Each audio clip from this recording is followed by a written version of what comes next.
Merci Nathalie.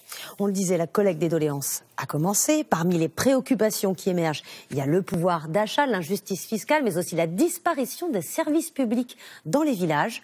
Une problématique qui concerne notamment le département de la Mayenne. Reportage de Julien Bigard et Jean-Michel Nière. Dans un coin de campagne française, voici la commune de Mayenne, 14 000 habitants, et un maire qui voit les services publics abandonner sa ville au fil des ans.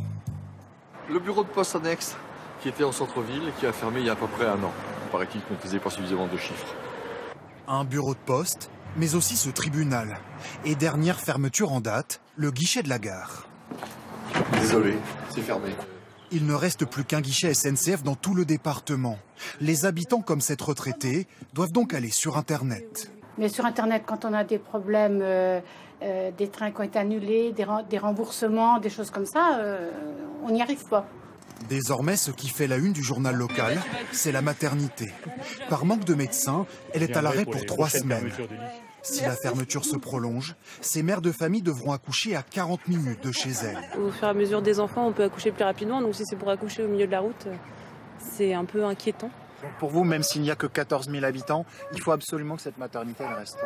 Oui, bien sûr que oui. Bien sûr que oui, parce que ça veut dire quoi? Ça veut dire qu'en fait, dans le futur, il y en aura encore moins.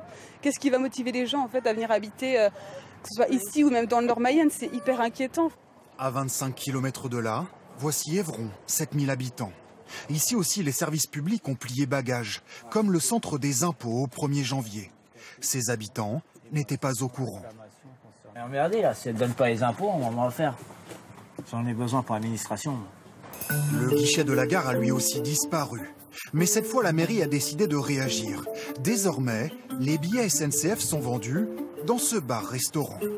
On a dit le prochain à 13h11, arrivé à 13h59 au Mans. C'est ça. Voilà, à 11,60 € le billet. Hein. C'est ça. C'est toujours plus agréable d'avoir quelqu'un vis-à-vis de nous pour nous conseiller et puis savoir un petit peu comment ça se passe plutôt qu'une machine où il n'y a pas toujours les trajets détaillés correctement.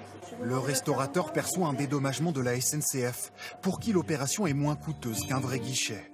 Le maire a aussi créé une maison de service au public avec des agents pour répondre aux questions sur la CAF et les impôts.